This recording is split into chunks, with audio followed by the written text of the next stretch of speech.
Hello everyone, welcome to Internet Learning. Hope you all are doing well. So today we are going to discuss the topic Quit India Movement of Class 10th History, chapter number 2.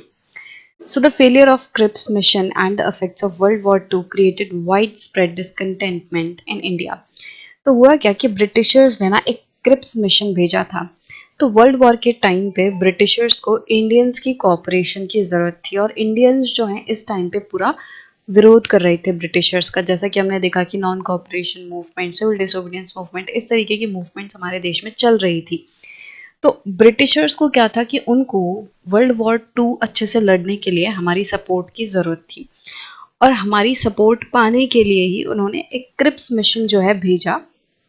और ये जो Cripps mission है, basically Cripps उस person का surname है जो कि एक तरीके से ये जो पूरी ग्रुप था जो कि इंडिया आया था समझौते के लिए, उसको हेड कर रहा था जो पर्सन, ठीक है। तो इसीलिए इसको क्या बोला गया, क्रिप्स मिशन। तो ये जो ग्रुप है, ये जो एक तरीके से मिशन है, इसको ब्रिटिश गवर्नमेंट ने इंडिया में भेजा था, बट ये फेल हो गया। मतलब कि इसका एम क्या था कि ये, मतलब क्रिप्स मिशन ये कहने के लिए आया था कि आप हमारी सेकेंड वर्ल्ड वॉर में मदद करो और इसके बदले जैसे ही वॉर ख़त्म होगा वैसे ही हम आपके इलेक्शंस वगैरह करवाएंगे और आपको फुल सेल्फ गवर्नेंस जो है दे देंगे, मतलब आप खुद से अपनी गवर्नमेंट चला लेना। तो इस तरीके से वो लोग बात कर रहे थे, मतलब कि आज़ादी देने की तो बात फिर भी नहीं कर रहे थे, बट हाँ वो अपने लिए मदद मांगने आए थे। बट यहाँ पे क्या हुआ कि यहाँ पे जो इंडियंस थे, जो कांग्रेस थी, उसको ये समझ आ गया था कि जो ब्रिटिशर्स है वो, उन्हें हमारी मदद की ज़रूरत है और इस टाइम पे ब्रिटिशर्स जो है वो कमज़ोर है। ठीक है, अगर वो कमज़ोर नहीं होते, अगर वो इतने ही पावरफुल होते इस टाइम पे, तो वो हमारे पास मदद मांगने के लिए नहीं आते, मतलब उन्हें, मतलब हमारी कॉपरेशन की ज़रूरत नहीं पड़ती। तो कहीं ना कहीं ये चीज़ तो साफ थी कि ब्रिटिशर्स इस टाइम पे थोड़े से कमज़ोर थे और इसीलिए वो इंडियंस की कॉपरेशन, उनकी सपोर्ट चाह रहे थे ये वर्ल्ड वॉर को सही से लड़ने के लिए। तो ये जो मिशन है वो फेल हो गया क्योंकि हमने इनकी बातें जो है नहीं मानी और हमें ये चीज़ जो है बहुत ही बेकार लगी। हमें कोई भी इस तरीके का समझौता नहीं चाहिए था, हमें प्रॉपर इंडिपेंडेंस चाहिए थी। और वर्ल्ड वॉर टू के बाद भी बहुत सारी प्रॉब्लम्स आई, जैसे वर्ल्ड वॉर वन के बाद इंडिया पे कितना असर पड़ा था, इंडिया में कितनी सारी दिक्कतें लोगों ने झेली, इसी तरीके से वर्ल्ड वॉर टू के बाद भी बहुत ज़्यादा प्रॉब्लम्स आई। तो क्रिप्स मिशन के failure and world war two की वजह से इंडिया में बहुत ज़्यादा डिसकंटेंटमेंट फैला हुआ था, लोग बहुत ही नाराज़ थे, गुस्सा थे, परेशान थे, ठीक है। So this led Gandhiji to launch a movement calling for complete withdrawal of British from India। और इसी की सब की वजह से लोग जब बहुत ज़्यादा परेशान थे और हमने देखा कि अब हमारे पास मौका है ब्रिटिशर्स की कमज़ोरी का फ़ायदा उठाने का, तो गांधी जी ने क्या किया, एक मूवमेंट जो है वो छेड़ दी। किस लिए, कि ब्रिटिश जो है वो कंप्लीट विड्रॉल कर लें इंडिया से, मतलब ब्रिटिशर्स पूरे तरीके से इंडिया से निकल जाएं। The Congress Working Committee in its meeting in Warda on 14 July 1942 passed the historic Quit India resolution demanding the immediate transfer of power to Indians and quit India। तो Congress working committee की meeting हुई थी 14 जुलाई 1942 में और ये वर्धा में हुई थी। यहाँ पे एक रेजोल्यूशन पास किया गया जिसका नाम था उस रेजोल्यूशन का क्विट इंडिया। तो ये जो क्विट इंडिया रेजोल्यूशन है, इसकी डिमांड क्या थी, इसके मुताबिक हम ब्रिटिशर्स से ये कह रहे थे कि ब्रिटिशर्स को अभी तुरंत, मतलब इमीडिएटली, जो पावर है, जो भी पूरा एक तरीके से सत्ता है, वो इंडियंस को ट्रांसफ़र कर देनी चाहिए और इंडिया को छोड़ के चले जाना चाहिए। क्योंकि अभी क्या हो रहा है कि ब्रिटिशर्स जो है वो गवर्नमेंट में है ना, वो हर चीज़ को संभाले हुए हैं, पावर उनके हाथ में है। तो हम क्या कह रहे थे कि ये जो पावर है, ये जो तुम हमारे देश पे कंट्रोल करके बैठे हो, ये पावर इंडियंस को दो और तुम हमारे यहाँ से चले जाओ। On 8 August 1942 in Bombay, the All India Congress Committee endorsed the resolution which called for a non-violent mass struggle on the widest possible scale throughout the country।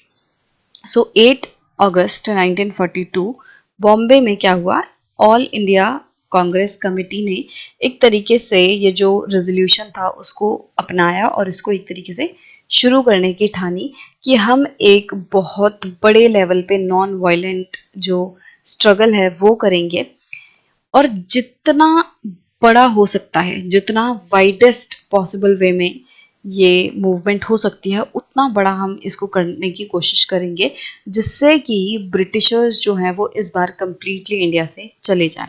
तो पूरी कंट्री को इसमें इंक्लूड करने की कोशिश की जा रही थी कि इंडिया के सारे लोग जो हैं एक साथ मिलके एक नॉन वायलेंट मास स्ट्रगल करें ब्रिटिशर्स के खिलाफ। और यही वो ओकेशन थी, मतलब 8 अगस्त 1942, जब गांधी जी ने उनका फेमस स्पीच डू और डाई दिया था, मतलब कि करो या मरो का जो भाषण है वो उन्होंने लोगों को दिया था कि अब या तो तुम करो, या तो तुम लड़ लो ब्रिटिशर्स के खिलाफ, या फिर मर जाओ। राइट, क्योंकि वैसे भी अगर हम ब्रिटिशर्स के दबाव में ही रहेंगे तो हमारी जो लाइफ है वो वैसे ही बहुत ही ज़्यादा खराब हो रखी थी। तो लोगों के पास करने और मरने के अलावा कोई और ऑप्शन नहीं था, या तो लड़ो, या तो करो, या फिर मरो। तो इस तरीके से लोगों को प्रेरित करने की कोशिश की गई कि अब बस आखिरी मौका है हमारे पास ये ब्रिटिशर्स के खिलाफ लड़ने का, और ये एक ऐसा मौका है जिसमें हमें पूरी जान झोंकनी होगी। The call for quit India almost brought the state machinery to a standstill in large parts of the country as people voluntarily threw themselves into the thick of the movement. अब जब इतने बड़े लेवल पे quit India movement जो है शुरू हुई, जिसमें कि देश भर से लोग जो हैं आए, तो इसकी वजह से जो गवर्नमेंट है, जो ब्रिटिश गवर्नमेंट है, वो कहीं ना कहीं थम सी गई, वो रुक गई। ठीक है, उसको ना झटका लगा। तो मतलब सब कुछ एकदम रुक सा गया ब्रिटिश गवर्नमेंट के लिए। तो कंट्री के ज़्यादातर पार्ट्स में क्या हुआ, ब्रिटिश जो मशीनरी है या जो गवर्नमेंट है वो रुक गई, क्योंकि बहुत सारे लोगों ने अपने आप को इस मूवमेंट में झोंका था। थिक ऑफ द मूवमेंट एक तरीके से जो मूवमेंट है वो ऐसी थी जो कि अब करने या मरने वाली थी। किसी को ये नहीं पता था कि अगर हम इस मूवमेंट का हिस्सा बनेंगे तो हम जीत के बाहर आएंगे या मर के बाहर आएंगे, हम जिंदा बचेंगे भी कि नहीं। बट लोगों को अब सब कुछ एक्सेप्ट था कि चाहे मरना भी पड़े, चाहे कितनी ही बुरी सिचुएशन है, हम इस मूवमेंट का सपोर्ट करेंगे। ठीक है, तो लोगों ने अपने आप को इस मूवमेंट में झोंक दिया। People observed hartals, demonstrations and processions were accompanied by national songs and slogans. तो लोगों ने हड़ताल की, डेमोन्स्ट्रेशंस, प्रोसेशंस निकाले, जुलूस किए, रैलियां निकाली, और इन डेमोन्स्ट्रेशंस, प्रोसेशंस में, इन सब में उन्होंने नेशनल सॉन्ग्स एंड स्लोगन्स का इस्तेमाल किया।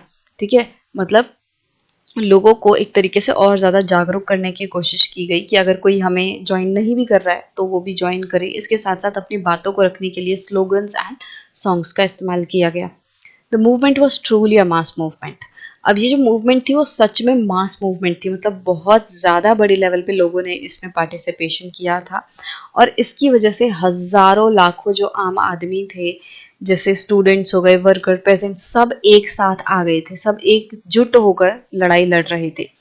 इसके अलावा इस मूवमेंट में जो है काफ़ी सारे बड़े लीडर्स का भी पार्टिसिपेशन हमें देखने मिला, जैसे कि जयप्रकाश नारायण, अरुणा असफ अली, राम मनोहर लोहिया। तो इस तरीके के बड़े लीडर्स थे जिन्होंने इस मूवमेंट में पार्टिसिपेट किया। और भी बहुत सारे लोग थे, बट कुछ का यहाँ पे आपको नाम दिया गया है।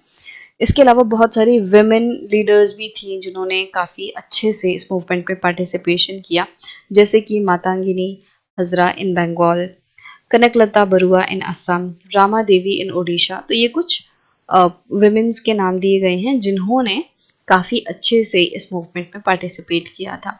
इसका मतलब कि ये जो पूरी मूवमेंट है इसमें अब लगभग हर एक जो तबका है इंडिया का, इंडियन सोसाइटी का, वो पार्टिसिपेट कर रहा था।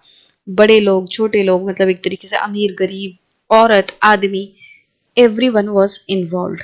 हर एक जो है वो इसमें पार्टिसिपेट कर रहा था। अब ऐसा तो है नहीं कि अगर बहुत बड़े लेवल पे इस तरीके से कोई मूवमेंट हो रही है, विरोध हो रहा है, और ब्रिटिशर्स जो हैं इसे चुपचाप खड़े होकर देखते रहेंगे। तो जब इतने बड़े लेवल पे मूवमेंट हुई, विरोध हुआ, तो ब्रिटिशर्स ने भी इसको काफ़ी ज़्यादा बुरे तरीके से दबाने की कोशिश की गई। कि मतलब कि ब्रिटिशर्स जो हैं उन्होंने बहुत ज़्यादा फोर्स से, बहुत ज़्यादा एक तरीके से अ, बल का प्रयोग करते हुए इस मूवमेंट को रोकने की कोशिश की। और मतलब ब्रिटिशर्स ने भी अपनी पूरी जान झोंक दी थी इस मूवमेंट को रोकने के लिए। बट ये मूवमेंट इतनी बड़ी थी कि ये जो मूवमेंट है वो एक हफ्ते, 2 हफ्ते या 1 महीने में दब नहीं पाई, बल्कि ब्रिटिशर्स को इस मूवमेंट को कंट्रोल करने के लिए लगभग 1 साल लगा, और मतलब 1 साल से भी ज़्यादा लग गया इस मूवमेंट को कंट्रोल करने के लिए ब्रिटिशर्स को। तो ये जो क्विट इंडिया मूवमेंट थी, सबसे मतलब एकदम बड़ी मूवमेंट थी, मास मूवमेंट थी, जिसको कि ब्रिटिशर्स को कंट्रोल करने में काफ़ी टाइम लग गया और एक तरीके से ब्रिटिशर्स को इस बार समझ आ गया था कि इंडियंस जो हैं उनकी जो एकता है वो बहुत मजबूत है और इस बार इंडियंस जो है पूरे तरीके से ये निश्चय करके बैठे हैं कि ब्रिटिशर्स को निकालना है। तो कहीं ना कहीं ब्रिटिशर्स जो हैं वो डर रहे थे, उनको ये लगना महसूस हो गया था कि अब उनका जो समय है इंडिया से जाने का वो नज़दीक है। तो ये जो मूवमेंट है वो काफ़ी पावरफुल रही और काफ़ी इम्पैक्टफुल रही, जिसने कि ब्रिटिशर्स को कहीं ना कहीं थोड़ा दबाने में, थोड़ा उनको डराने में काफ़ी इम्पोर्टेंट रोल प्ले किया। और इंडिया की आज़ादी के लिए तो डेफिनेटली ये बहुत इम्पॉर्टेंट है, क्योंकि इन्हीं तरीके के movement, civil disobedience movement, non cooperation movement, quit India movement, इन्हीं सब मूवमेंट्स की वजह से धीरे धीरे करके हमें लास्ट में हमारी जो आज़ादी है वो मिल पाई है। So it is a very important movement that you should know about. And with this, we have come to the end of our chapter number 2 of class 10th history. I hope you got to know a lot of things and you enjoyed this chapter. And I hope that the respect for our leaders, for our satyagrahis, uh, will increase in your heart. The people who have fought for our independence, they should be respected, and it is only because of their struggle that we are sitting here peacefully and enjoying our life. So that is why it is very important for us to know our history and what has happened in the past. तो जो भी आज हो रहा है वो क्यों हो रहा है, ये हमें जो पास्ट में चीज़ें हुई हैं उससे समझ आता है। ठीक है, पास्ट में जो एक्टिविटीज़ या जो इवेंट्स हुए हैं उसकी वजह से ही प्रेजेंट जो है आज वो ऐसा है। So that is why it is really very important for us to know our history, know our past. और आई होप कि आपको ये वाला जो चैप्टर है वो काफ़ी अच्छे से समझ आया होगा। सो अगर आपको फिर भी कोई डाउट है तो please put that in comment section. I will try to answer your queries. And if you like this video, please give it a thumbs up and please subscribe to the channel so that you can get all the latest videos and you don't miss anything. And also, to not miss out on any new update, please click on the bell icon as well. We will meet in the next video with a new topic. Bye bye.